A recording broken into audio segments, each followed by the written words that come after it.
North Central Texas until 7 p.m. Central Standard Time. At 6:46 p.m. Central Standard Time, a severe thunderstorm capable of producing a tornado was located near Coppell, moving northeast at 40 miles per hour.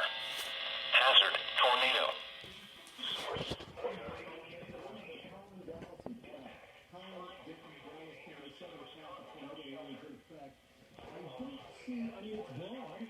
It's not real.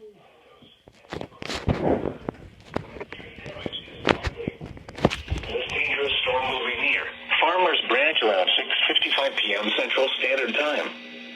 Carrollton, Addison, and Hebron around 7 p.m. Central Standard Time. This includes Interstate 35E between mile markers 400.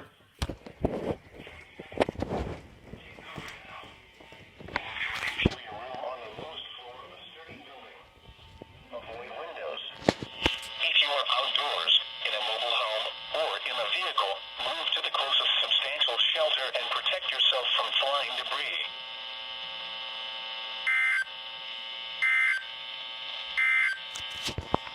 Now let's check on your local forecast for the Dallas-Fort Worth Metroplex. Flash flood watch.